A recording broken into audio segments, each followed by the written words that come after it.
Hey guys, we are into the 19th session of our discussion, and today's discussion will be about the ethical framework for health research.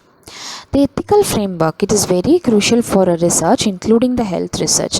Anything involving the human participants should follow an international standard of ethics, and Indian national standards are not less exacting, and Indian ethical guidelines are as standardized as the international guidelines. And the ethics review is also expected in situations involving human participants, or like new interventions, new vaccines, anything. It should have an ethics review.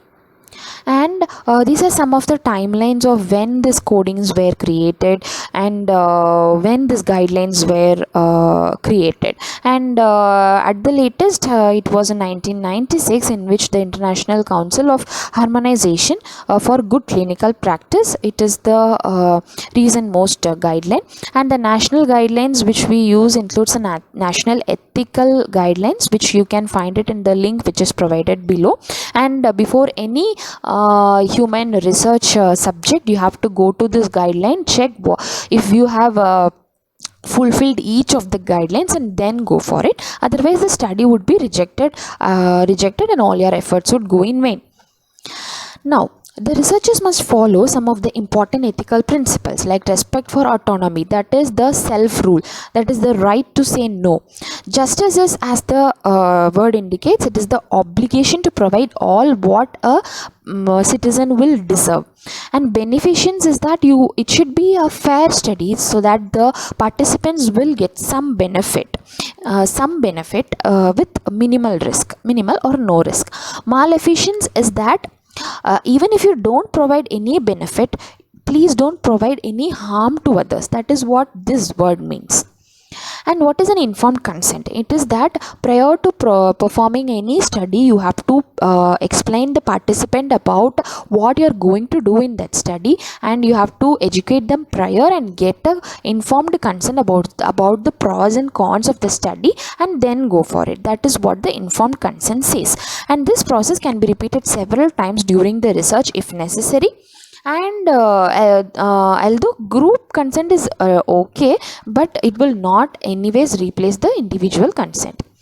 And it should contain the research description, risk, benefits, alternatives, confidentiality, compensation, contacts, and the voluntary participation and withdrawal. The stakeholders, they should they play a part, like the researchers and institutions. It will have the informations of how the decision is taken, and the participants, and regarding the participants, whether it is informed, free and independent consent without any force. And sponsors, monitors, regulators, all of them come under the stakeholders.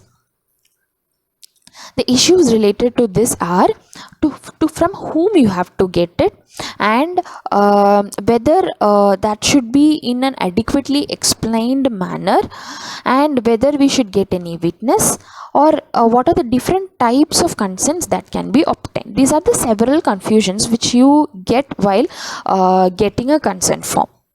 And the importance of scientific review is that it explores the scientific novelty, rationality and relevance of the study, and it gives us justification for conducting the trial in the context, and scientific merits of the research project and feasibility. The technology transfer and capacity building at sites should be present.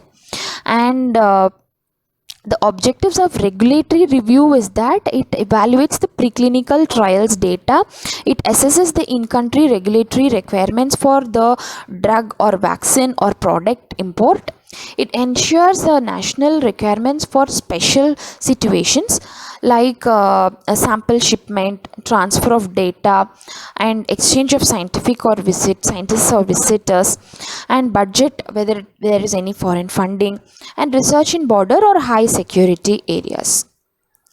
The range of the ethical issues that needs to be addressed is that the competence of the researchers, the provision of protection for the right of the people, the measuring of the protecting confidentiality, appropriateness of the consent, mechanisms for reporting the adverse events, care and support for the research participants at any stage like post-trial also, and reimbursement and compensation if any, and continuing the research of progress of the study. Main responsibility is to provide no harm, as simple as that. It should provide no harm, and if suppose any adverse event is happening, then the institution or the investigator should bear the compensation. And the ethics which are influencing it grows, it includes that the growing expectation about the accountability, the collective demand of the health benefit, the place of self responsibility or the lifestyle, and the need of inclusion of bioethics in the medical curriculum.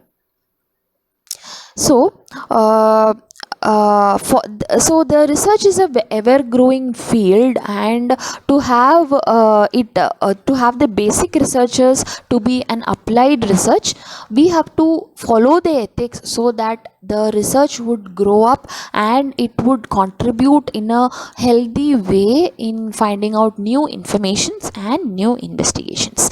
Thank you. For next discussion will be about how to conduct a clinical